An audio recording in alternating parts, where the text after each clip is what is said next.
frère souvent sera combattu. Okay. C'est ça. D'où le titre de ce matin, tu vois, prends soin de ton prochain. Prends soin de ton prochain. Dans tes prières, premièrement, dans tes prières. Parce que là où toi, tu n'es pas combattu, lui, il est combattu des fois. Et oui. Pourquoi? Parce que, justement, les combats ne sont pas les mêmes. Nos combats ne sont pas les mêmes. Parce que même si on est frères et sœurs en Christ, même si on descend du même Père, il nous a fait descendre dans des familles différentes avec leurs complications. Et parfois, là où et c'est là où il ne faut pas être ingrat, c'est là où il ne faut pas être prétentieux, c'est là où il ne faut pas penser que, oui, moi, je n'ai pas de problème, les autres, on s'en moque. Non! Parce que ton frère peut passer par un problème que toi, tu dis, mais tu ne comprends pas, pourquoi il passe par ce problème-là? Mais c'est pas ça. C'est quoi le problème? C'est parce qu'il passait dans sa vie, il est passé par des choses dont tu n'es pas passé. Et vit certaines réalités. Vous savez que parfois, même dans des familles, quand les gens ont fait des pactes avec des esprits, ce qu'on appelle les esprits familiers, ils les ont permis d'opérer, faire tout ce qu'ils veulent, quand ils meurent, l'esprit, puisqu'il n'a plus besoin d'aller avec lui, puisqu'il est mort aussi, il ne part pas à la gloire de Dieu, il va ailleurs, je ne sais pas où, bon, il ne faut pas aller, malheureusement. Mais l'esprit, puisqu'il a invoqué l'esprit dans la famille, il reste dans la famille. Et c'est lui, parfois, qui crée un carnage, et il prend qui il veut dans la génération, paf, il attaque. C'est tout. Parce qu'il va dire, mais ouais, mais on m'a invoqué, on m'a appelé dans ta famille, donc je suis venu. Okay? Donc c'est pour ça que les gens, parfois, ils viennent même en Christ, ils ont les problèmes que n'ont pas d'autres personnes. Voilà. Ne vous trompez pas. Tout le monde, ils ont tous des problèmes. Quand vous commencez à être sensible, vous parlez, vous discutez avec les gens commencent à vous ouvrir la cœur. En fait, tout le monde a des problèmes. Toujours quelque part précis. Je parle avec des enfants, tout ce que tu veux. Chacun, ils ont tous. Quand ils te sortent ce qui se passe dans leur vie, ils te sortent une ouverture de waouh. En fait, tu vois, ils t'ouvrent leur cœur parce qu'ils voient que tu es discret, ils peuvent te parler. En fait, c'est comme ça. Et c'est de par ça, tu vois, que je ne peux pas écouter quelqu'un qui fait le prétentieux, qui ne veut pas Dieu, mais ça ne m'intéresse pas. Parce que je sais qu'il y a des milliards, il y a des millions qui veulent Dieu parce qu'ils pleurent, parce qu'ils souffrent. Ça, eux, ils m'intéressent. Tu joues le malin, tu ne m'intéresses pas. Celui qui m'intéresse, c'est celui qui soupire, qui a soif de Dieu. Lui, il m'intéresse. Parce que je sais qu'en le bâtissant, s'il reçoit, on peut en faire un champion, quelqu'un de puissant. Ah oui, parce que Dieu est venu remplir ceux qui ont besoin. Okay? Moi, j'ai tout le temps besoin, tu vois. J'ai tout le temps besoin. Je peux dire, je vis, j'arrive à manger, j'arrive à me vêtir. Mais en fait, j'ai tout le temps besoin, tu vois. J'ai compris que ça, je pose un manteau sur moi, parce que bon, bah, il faut se vêtir. Mais j'ai tout le temps, parce que c'est mon cœur, c'est mon cœur. J'ai besoin d'être désalté. J'ai besoin d'être désalté. D'être écrivain. Ah oui, ne vous laissez pas, comment on appelle, peser avec les situations de la vie. Oh, ma vie, mon travail, mes enfants, mon ceci. Oui, et alors, mais tu es qui, toi? Est-ce que tu es uniquement un père et une mère pondeuse ou tu es quelqu'un qui est plus que ça? Non, on ne t'a pas amené seulement. Non, on n'est pas des poules, arrêtez, il faut arrêter. La poule fait déjà peine. Mais tu es plus que ça. Dieu t'a permis d'avoir des enfants, mais tu es plus que ça. Tu dois comprendre que maintenant, Dieu t'a donné la capacité de transmettre la vie, de donner la vie. Maintenant, mais il continue à cheminer vers toi. Jusqu'au jour où tu iras dans la tombe. Tu dois continuer à accomplir les choses. Amen. Voilà pourquoi vous devez toujours, au-delà de toutes les choses que vous vivez socialement, vous devez mettre Dieu au-dessus.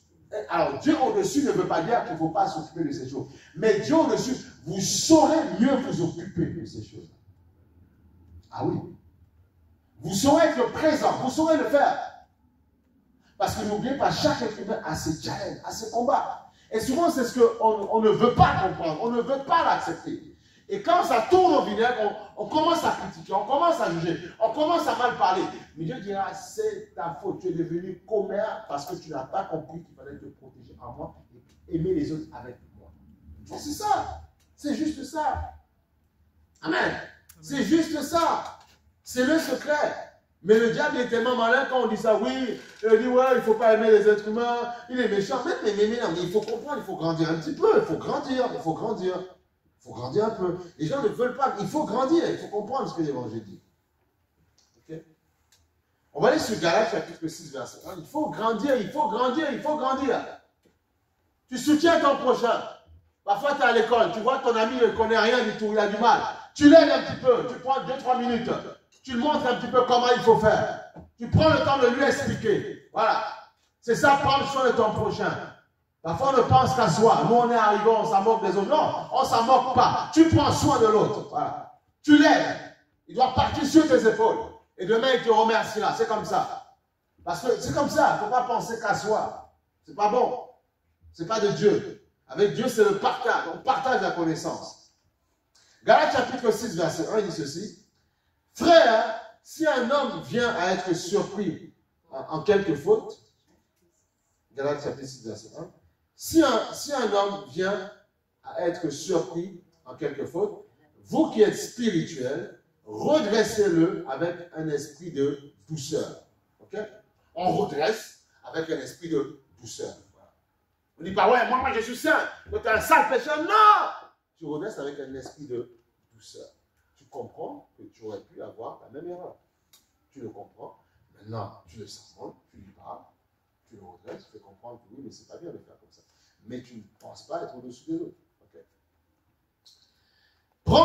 Il dit, prends garde à toi-même, de peur que tu ne sois aussi tenté. Voilà, tu vois, c'est clair. C'est pour ça qu'il faut aider les gens, mais il ne faut pas être prétentieux. Il faut aider, tu vois, il faut soulever. Mais il ne faut pas être prétentieux. Parce que toi aussi, tu peux non seulement être tenté par la même chose et parfois glisser. C'est comme ça que beaucoup se sont fait avoir des fois. Ils ont remarqué quelqu'un qui vivait dans tout n'importe quoi. Ils l'ont repris sévèrement sans avoir un peu de douceur, sans accompagner avec de la douceur. En n'accompagnant pas avec la douceur, qu'est-ce qui se passe? Parfois, tu peux tomber dans les mêmes travers. C'est important. Parce que je n'arrête pas de le dire aux gens. Quand tu parles à quelqu'un sans écouter la voix de Dieu, qu'est-ce qui va se passer? Ton cœur sera vide et toi, demain, tu glisseras parfois dans les mêmes choses et parfois pire. Parce que tu ne comprends pas que c'est un être humain comme toi, c'est ton prochain, ça lui est arrivé, mais il faut prier avec lui, on n'est pas d'accord avec ce qu'il fait, on doit lui faire comprendre. Et tu dois savoir ramener la. S'il ne veut pas, tu secoues la poussière comme dit le Seigneur. C'est pour ça que même quand tu es un conducteur de certaines personnes, tu dois prendre sur toi, supporter, prendre sur toi. C'est ça aussi le service quand on forme des serviteurs et des servantes. C'est comme ça. On mettra des gens en place ici dans cette assemblée. On doit, dans le volet, dans le chapitre qui est prévu dans l'enseignement, dans le livret, on doit vous enseigner ces choses-là. Apprendre à supporter les gens. Si tu n'es pas prêt à supporter, parce que oh, moi ça me fatigue, j'aime pas quand les gens, voilà. Si tu n'es pas prêt à supporter, c'est pas la peine.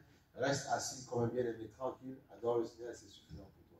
Mais si tu veux commencer à servir, il faut savoir qu'il faut prendre sur toi. C'est ce qu'on appelle avoir le cœur de berger.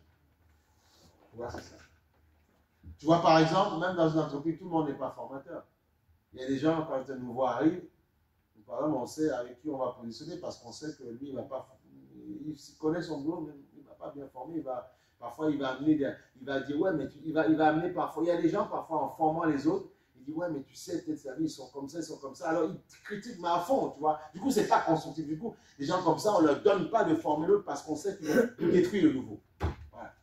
On en voit avec quelqu'un qui a le cœur de berger, qui s'est formé, qui va parler des erreurs, mais qui amène le nouveau à comprendre les choses et à être meilleur que lui.